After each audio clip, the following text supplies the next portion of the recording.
Fala, meu amigo advogado, nesse vídeo nós falamos sobre áreas do direito empresarial. Afinal, será que existem áreas que carecem de especialistas? Será que tem áreas em que você pode se tornar uma autoridade a partir de uma especialização? Entrevistamos um especialista no assunto que ele nos revela detalhes da sua formação e das áreas que ele optou por começar o seu escritório e até hoje permanecem relevantes na sua gestão de clientes. Lembrando a você que este é apenas um corte do True Mind Cash que nós gravamos semanalmente aqui, sempre abordando assuntos como áreas do direito, novas estratégias, como captar clientes na advocacia e, obviamente, marketing jurídico e marketing digital para advogados. Nesse episódio nós entrevistamos o Lucas Tader, ele que é mestre em Direito Econômico e doutor em Políticas Públicas, revela vários detalhes que fizeram o escritório dele se tornar tão relevante quanto é hoje. Agora eu vou fazer o papel do chato aqui de virar um pouco a roda aqui, tá? Para um outro assunto que a gente vai falar sobre áreas do direito empresarial, porque tem muita gente procurando também sobre isso, tá? E eu vi que a tua formação, então eu queria te perguntar um pouco da relação que existe da tua formação nas áreas do direito, que você já citou inclusive algumas aqui, né? Lavagem de dinheiro, a experiência que você teve, enfim, se tornar mestrando aí, né? Em outras situações que não são comuns aos advogados, né? Doutorando, e aliás. E agora, qual que é a relação disso com o seu escritório? Em que momento que você falou assim, vou abrir o escritório focado nisso, né? Como é que foi essa conexão que você gerou? Claro, é sempre importante primeiro estabelecer, caso tenha algum agente da Polícia Federal ouvindo, que minha especialização é em prevenção à lavagem de dinheiro e financiamento do terrorismo, não em fazer lavagem, não em financiar o terrorismo. Pessoas sem lavagem de dinheiro. Eu sempre brinco porque falo, não, eu trabalho com lavagem de dinheiro, eu sou especialista nisso, isso pode me gerar um problema. Mas eu esses dias fui cortar o cabelo para ficar bonito pro podcast, que era meu principal compromisso da semana. O Guilherme tenta isso faz anos já, não acertou ainda. Eu também. A minha esposa disse que tá legal, a minha mãe disse que eu tô muito bonito, são as duas mulheres que eu mais confio na vida, então eu sigo. Deve estar falando a verdade. Não preciso da opinião de mais pessoas. Né? Mas o cabeleireiro me perguntou por que eu estava trabalhando em home office, expliquei que meus clientes são mais de São Paulo, ele explicou por que eu falei, nossa, ali é uma boa oportunidade didática porque eu tinha que explicar para ele que é uma pessoa muito bem aculturada, muito interessada por vários temas, mas que não tem uma formação específica para, se eu falar em compliance, se eu falar em LGPD, ele já captar o que é. Então eu vou precisar recapitular um pouco para trás. Então desde quando eu decidi fazer a faculdade de Direito, eu sempre quis conciliar duas coisas. Eu sempre tenho essa mania de ter um ponto A, um ponto B, e eu querer fazer o ponto A1 ou B1, ficar ali no meio e não só ficar nos extremos. Eu gostava muito da parte teórica, eu sempre gostei da densidade do direito, até pensei em fazer filosofia, sociologia, mas caiu no segundo ponto de que eu sempre gostei de trabalhar com pessoas, trabalhar com a prática. Então, de ver tudo aquilo que eu estudo se consolidando na prática. Eu falo muito de filosofia, eu gosto muito de estudar, eu sempre digo que quem diz que a filosofia não é prática, ou não leu, ou leu e não entendeu. Porque eu resolvo muito da minha vida com ensinamentos filosóficos, de fato, a minha religião e como que eu sigo as coisas no dia a dia. Eu queria conciliar essas duas coisas e eu via que o direito era o melhor instrumento para eu fazer aquilo que eu mais gosto, aquilo que eu mais me realizo, que é ajudar as pessoas. Principalmente as pessoas que são mais necessitadas. Então, eu fui fazer a faculdade de Direito e logo no começo me identifiquei muito com o direito constitucional, que é uma área tradicional e puxa um pouco o que a gente estava conversando antes. Sim. Mas é difícil você advogar no direito constitucional. O direito constitucional é uma área muito etérea, dificilmente você vai conseguir entregar um cartão falando que é um advogado especialista em direito constitucional. Você vai ter que brigar para outras áreas e é uma área que, pelo menos a minha época, era muito fechada, não conseguia muito acesso para trabalhar com aquilo. Então, eu vi que a área que mais precisava de uma oxigenação constitucional era o direito criminal, que é realmente onde você precisa ali das garantias de direitos fundamentais, e passei a trabalhar, fazer estágio e me interessar mais pelo direito criminal. Mas eu não queria ter aquela rotina do advogado criminal tradicional de 20, 30 anos atrás, de ficar em fórum, ficar em audiência, fazer júri. Aquilo, para mim, era muito maçante. Dos clientes que eu consegui obter era pouco rentável, então aquela área tradicional eu vi que já não ia mais resolver tanto para mim. Então eu comecei a pesquisar dentro do direito criminal novas vertentes onde eu pudesse atuar.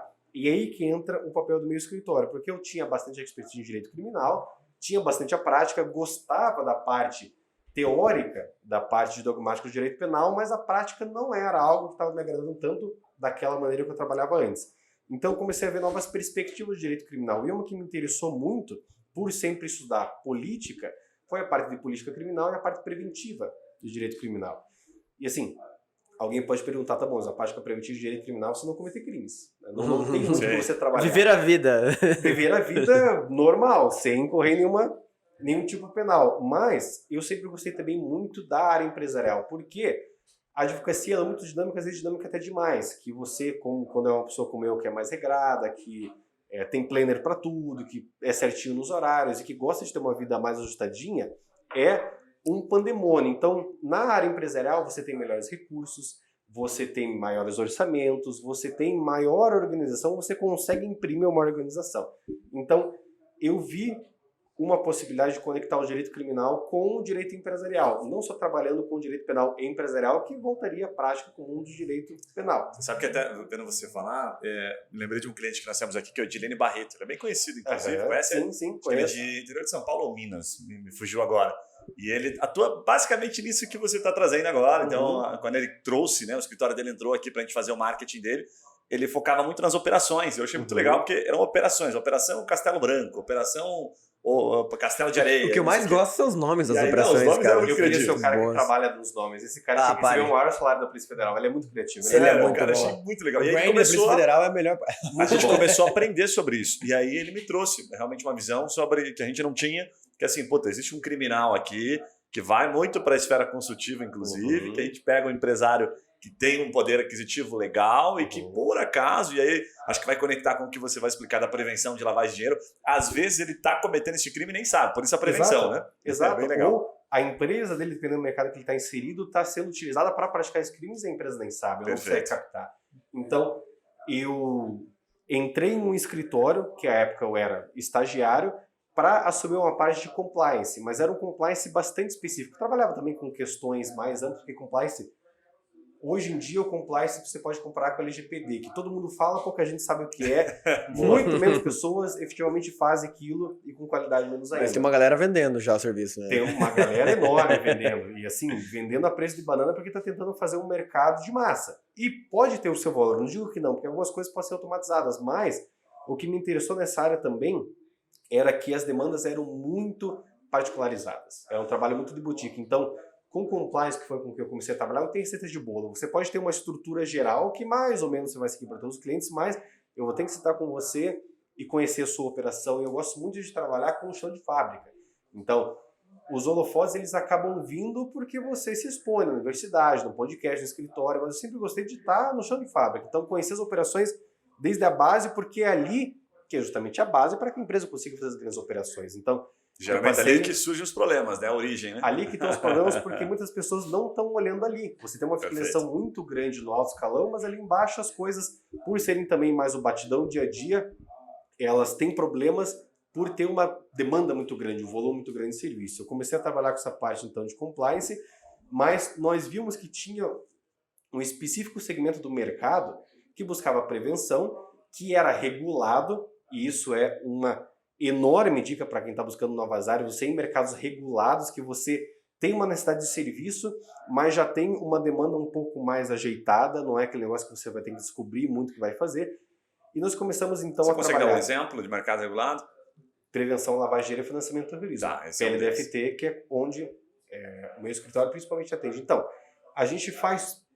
Eu gosto de me classificar como advogado criminal, que é onde eu tenho ali o meu principal trânsito dogmático e prático, mas também um consultor empresarial preventivo. Então, é claro, nós nos focamos, até porque a operação hoje ainda não é tão grande, uma parte específica, mas a parte empresarial preventiva eu acho que é a mais valorizada, é a que tem maiores recursos, porque as empresas já não querem mais esperar dar problema que dê o contrato de advogado trabalhista, dê o contrato de advogado criminalista. Não, você pode no próprio fluxo da empresa, sem ser necessariamente uma consultoria que vai cobrar caro para fazer um trabalho, mas no fluxo do seu trabalho você consegue ajustar pequenas atitudes dentro de um escopo maior que vai fazer a empresa rodar melhor e evitar que ela tenha problema. Qual que é o nicho que mais você tem nesse serviço? PLDFT. Mas é o nicho de empresas? Mercado financeiro, principalmente mercado, instituições econômicas e financeiras. Ou mercados que estão sendo regulados por algum órgão regulador forte, como CVM, Banco Central, SUSEP, ainda que não esteja tão inserido no mercado financeiro tradicional.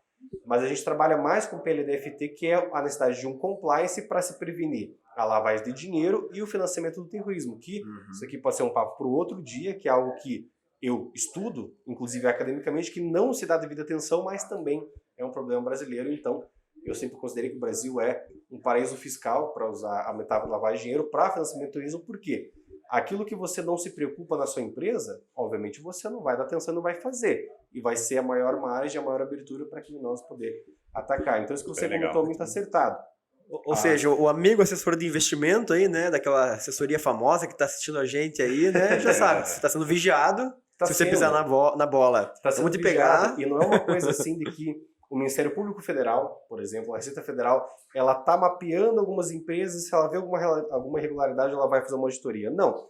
O mercado de PLD-FT, o ambiente financeiro, ele é regulado por natureza. Então, você vai ter batidas comuns, de rotina, na sua empresa, e se você não estiver preparado com todo um sistema informatizado de pessoal, de condutas atitudinal, não só o código de conduta que você vai colocar no site da sua empresa e falar agora eu estou em conformidade com todo mundo. Não, mas nos menores procedimentos da atitude dessa empresa, você está de acordo com a regulação, que hoje em dia não é mais uma regulação que te dá uma receita de bolo. Antigamente era assim que, olha, você tem que ter isso procedimento. Hoje em dia fala, não, você tem que estar regulado. Como?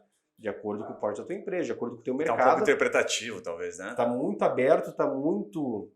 O que é bom por um lado, né? A CVM flexibilizou bastante. A gente estava falando sobre isso esses dias. É bom. Tá muito flexível. Mas assim, olha, cabe interpretação bastante em alguns pontos ali, né? E tem uma responsabilidade muito grande. Qual que é o ponto mais importante? É você conhecer a tua empresa e os teus clientes, necessariamente, porque não vão te dar mais receita do que fazer. Vai ser feito de acordo com a tua necessidade. Se você não conhece a tua necessidade, você não conhece onde você tem que atuar. Uma curiosidade, Lucas, com o Open Banking, essa questão de lavagem de dinheiro, isso vai ficar melhor ou pior? Assim, porque eu digo, você vai ter muita informação cruzada, você vai ter muita coisa mais aberta, assim, né? Isso aumenta o risco, por acaso? O melhor ou pior para quem? Para o criminoso, para o empresário ou para quem faz consultoria?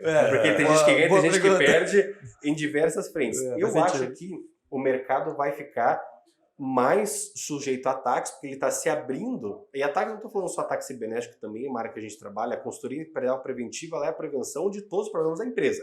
Então você vai fazer uma profilaxia empresarial de maneira ampla, ainda que delegando algumas partes para quem tem mais especialidade, mas a parte de governança corporativa, ela tem vários braços, só um. Se você tiver os outros mancos, você não vai conseguir andar. Mas como o mercado está se abrindo para muitas frentes, os riscos também vão se alargando.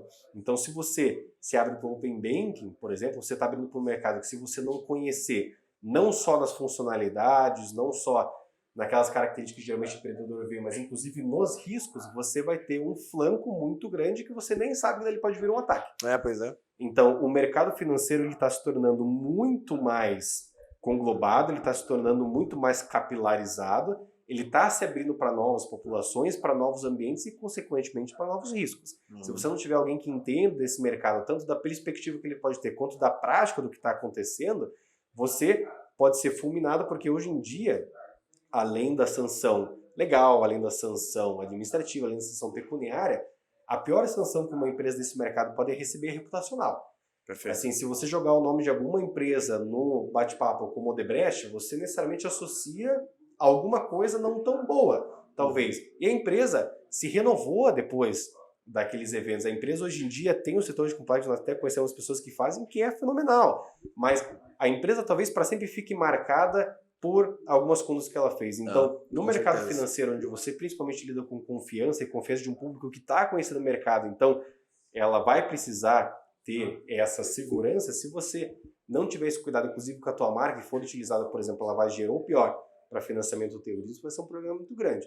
No escritório, a gente tenta muito incutir essa mentalidade preventiva de uma advocacia moderna e, principalmente, os estudos desde a faculdade, a preparação desde mais da base, de compliance, mais especificamente PLD-FT, e de outras áreas também podem existir. Essas são áreas que eu vejo que, por prática, existe muita demanda, uma demanda muito boa, clientes muito bons, com trabalhos muito legais para se fazer. Você vai viajar, você vai conhecer pessoas diferentes, vai ser algo bem diferente do tradicional, mas a gente não consegue pessoas capacitadas, não só que tenham a formação, que a formação de alguma maneira a gente consegue ajudar, mas que também não tenham essas características para trabalhar com uma advocacia criminal um pouco diferente. Então, aquele papo também de você se formar na advocacia tradicional te impede de ter uma visão e de ter uma atuação no mercado que é mais renovado, que é o que a gente busca hoje. Agora uma pergunta, assim, a parte de prevenção à lavagem de dinheiro, acho que fica mais fácil de entender, assim, a aplicação prática, mas a prevenção a terrorismo, cara, pra mim ainda tá... O que você faz exatamente? Eu já, tipo, conta um caso, sem citar nome, se puder. Claro, Pelo que eu entendi, tá cruzado, né, com a própria lavagem de dinheiro, no sentido, às vezes, Sim. de a empresa está, de alguma forma, utilizando Mas como é que chega aquela no lavagem de terrorismo, dinheiro. exatamente? Não, eu acho que a grana que está sendo... Bom, você vai explicar, né? Mas a grana que está sendo lavada por aquela empresa está financiando o terrorismo sem a Exato. empresa saber, na maioria das vezes, né? Aí você montou a questão, na maioria das Bem vezes as legal. empresas não sabem. Então, a gente trabalha muito, por exemplo, prevenção da lavagem de dinheiro, que é algo mais fácil de explicar para a gente conseguir fazer o gancho.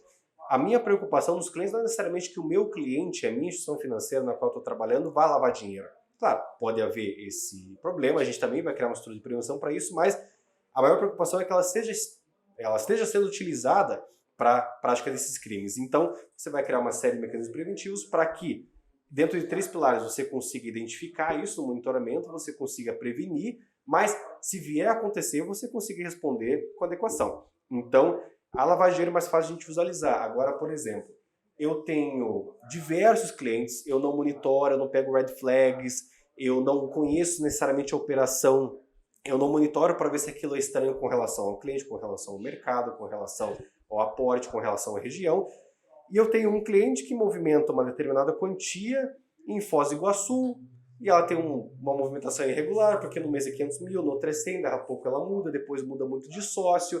E eu tenho também um cliente que trabalha muito com operações entre a Arábia Saudita e o Iêmen, muito com operações em países que eu sei que existem determinados focos terroristas, determinados conflitos sociais que podem surgir. Então, o trabalho de prevenção vai ser sempre um trabalho de estudo, aquilo de conhecer a realidade que você trabalha e de mapeamento.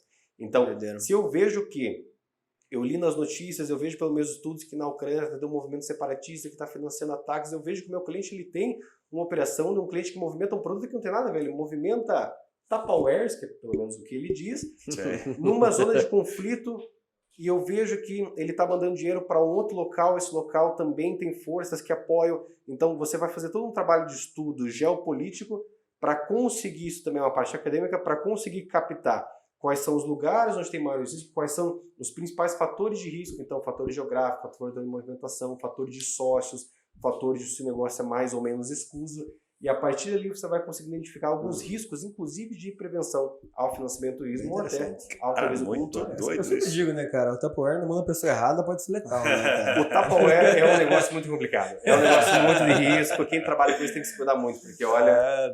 Lá na casa do Gui, cara, tem Tupperware, cara, você tropeça em Tupperware, você cai na mesa do sabe Tupperware, que você esse é sabe um do cara lugar, que você tem que olhar com muito cuidado, porque pode ser um terrorista. Assim, quem tem Tupperware é terrorista. A lição, mais ou menos, é essa. Você falar, me parece, fazendo uma analogia com as conexões que a gente tem no LinkedIn, né? Sim. Você vai usar o LinkedIn, tem conexões. Na verdade, não está exatamente na tua empresa, mas você vai ter que estudar aquela conexão da empresa que você atende por algum motivo, para ver se ela tem alguma outra conexão. Um fornecedor da empresa, às vezes, né? É um trabalho super legal mesmo. Porque as coisas não vão estar na superfície. Você não vai ter um cliente muito grande que ele vai ter uma tarjeta, estou movimentando dinheiro para financiamento. Você vai ter toda uma estrutura muito imbricada que você vai tendo pequenas pistas. É um trabalho de investigação, é um trabalho de detetive. Você vai tendo pequenas pistas que, a partir do conhecimento, talvez alguém que não tenha esse estudo de financiamento do terrorismo, esse estudo de lavagem de dinheiro, vai olhar aquela operação e falar, aparentemente normal, mas você começa a identificar algumas pistas que falam, olha, tem algo estranho. Esse tem algo estranho é um indicativo para você investigar mais, para você abrir aquela operação, para você ter monitoramento de vários feixes dentro daquilo e, a partir daquilo, você conseguir estabelecer os riscos específicos daquela empresa. Isso tudo é um trabalho para uma empresa, porque se eu vou numa empresa de Tupperware, que o risco de terrorismo é gigantesco, a gente sabe que Tupperware é só fachada para terrorismo, né? Óbvio que isso é brincadeira, você vai ter um segmento de risco. Agora, se eu vou numa empresa de mercado financeiro, mercado de seguros, uma empresa que faz operações de aço com determinados países, os riscos vão ser totalmente diferentes. Aquela espinha, aquela estrutura inicial, eu vou conseguir aproveitar, mas todos os inputs específicos vão ser... E uma última pergunta nesse assunto, Lucas. Em que momento que a empresa te contrata? Quero dizer assim, normalmente a empresa tem chega em algum momento da vida dela que ela está entrando num negócio novo, que ela precisa passar por isso? Ou tem alguma agência reguladora que está pedindo? Em que momento que você fecha negócio? Em que momento da empresa, quero dizer? Tem vários momentos possíveis. Eu vou do mais remoto para o mais comum. O ideal seria que a empresa, isso existe, isso não é conversa de consultor, empresas que querem se adaptar a uma realidade preventiva. Então, empresas que querem obter um selo, empresas que querem obter uma confiança de mercado que ela vai conseguir se adaptando a estudos corporativos, cláusula ESG, governança corporativa como um todo. Então, são empresas que estão mapeando isso e já estão indo nesse novo movimento social. Quase como se fosse um ISO 9001, assim, mas não são tão conhecidos. Exatamente. Tá. É como se fosse... Às vezes naquele meio ali é muito importante. Isso, empresas que estão vendo que o mercado está indo para um lado mais preventivo, que ela vai conseguir uma capilaridade social, inclusive, maior com esse banner de, olha, eu estou trabalhando de maneira preventiva, mas a gente sabe que isso geralmente é excepcional porque as pessoas ainda têm uma dificuldade em investir em prevenção. Isso é desde o dia a dia. Parece até que se o cara tiver, por exemplo, a gente tem um amigo que tem uma financeira, né, financeira? Não dá para chamar de financeira, O escritório de assessoria de É um investimento. escritório de assessoria de investimento, mas é que ele saiu agora, recente, de uma empresa bem tradicional do mercado, foi para uma outra, tem uma custódia bastante alta, assim, tal, mas o que me parece é que se eventualmente um destes players estiver sendo investigado, mas ao mesmo tempo, né, quando uma CVM está fazendo uma fiscalização, ele vai lá e identifica que o cara está levantando essa bandeira, que ele está se adequando, tudo isso favorece, né? Então o preventivo também faz com que ele seja visto com bons olhos, vamos assim colocar. Muito. Então esse mercado empresarial mais específico, o preventivo, é exatamente como você falou, é visto com muito bons olhos, mas a gente sabe que é difícil a pessoa investir em prevenção porque isso até no nosso dia a dia, por que eu vou fazer algo hoje que eu vou evitar um problema potencial do amanhã? Não, eu vou resolver o que eu tenho hoje, eu tenho orçamento para resolver o que eu tenho hoje e olha lá, então isso é mais excepcional. Geralmente então, nós vamos escalonando. São pessoas que ou estão num ambiente regulado muito grande, que ele sabe que vai chegar a vez dele de cair numa malha fina do órgão regulador, ou então clientes que para iniciar a sua operação, eles necessariamente precisam de um checklist preventivo já pronto. Olha, pode ser que eu bata na sua empresa hoje, amanhã, daqui a 1 ano, daqui a 10 anos ou nunca. Mas para você começar, você precisa ter esse checklist preventivo já instalado. Aí é, de uma certa forma, espontâneo, peronomútil, né? Porque você tem uma força externa te demandando isso, ou então na próxima camada, clientes que estão, né, como eu falei, no mercado regulatório, que eles sabem que em algum momento vai chegar, então eles têm que se preparar para essa demanda, ou clientes que tomaram a famosa canetada, e a gente tem isso muito, de recebi uma carta de apontamento do Banco Central, olha, eu olhei sua operação, olhei seus sistemas, e você não tem esses problemas finalísticos, não que você tenha um cliente que está lavando dinheiro, um cliente que está financiando terrorismo, porque daí pode entrar o chapéu do advogado criminal para resolver um problema que já tem. Mas eu estou vendo que você não tem os sistemas preventivos adequados. Então, se você quiser continuar com essa licença, se você quiser continuar nesse mercado, você vai ter que se adaptar. Veja que ele não chegou a ter um problema finalístico, mas ele teve um problema de procedimento. O final dele é o procedimento. Falou, olha, eu não vou esperar você ter um problema para falar que você não pode operar. Se você não tiver os procedimentos para prevenir o problema, eu já não te deixo operar. Perfeito. Então isso é muito importante nesse mercado que a gente está falando, porque não é só, vou esperar ter um problema para eu me adaptar à conformidade. Não. Se você não tiver a estrutura para se preparar para um problema, evitar que ele ocorra, monitorar o momento que ele pode acontecer, você já nem está nesse mercado. Cara, eu imaginei o Lucas no dia a dia. Sabe aquele filme O Contador, assim, que o cara é contratado para descobrir um furo no caixa, assim, que o sócio tá roubando? Imagina ele lá fazendo conta, assim, caralho, tá saindo uma grana feroz aqui, tá indo pro Iêmen essa parada aqui, mano. Isso acontece, divertido. Isso já aconteceu de a gente identificar riscos muito altos, mas não necessariamente é para o que nós somos contratados. Você é contratado para fazer um mapeamento geral de riscos, inclusive potenciais, não necessariamente concretizados, mas no meio do caminho você pode achar um furo no casco e falar, olha, com isso daqui você não vai chegar nem a bater no iceberg, que é o Banco Central. Você já vai afundar antes e o teu mercado já vai te engolir muito antes desse momento. Agora, se você gostou desse corte, tenho certeza que você vai gostar do episódio completo. Então vou deixar o link para você aqui. A gente aborda este e outros diversos assuntos, tá super legal.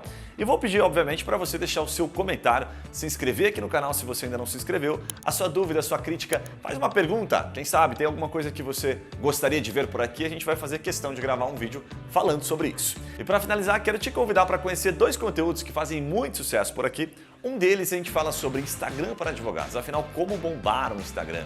E o segundo, a gente fala sobre Growth Marketing, estratégias de marketing jurídico que são bem distintas da maioria e que agora, com as liberações, com as flexibilizações da OAB, estão ainda mais tranquilas para que você implemente no seu plano de marketing.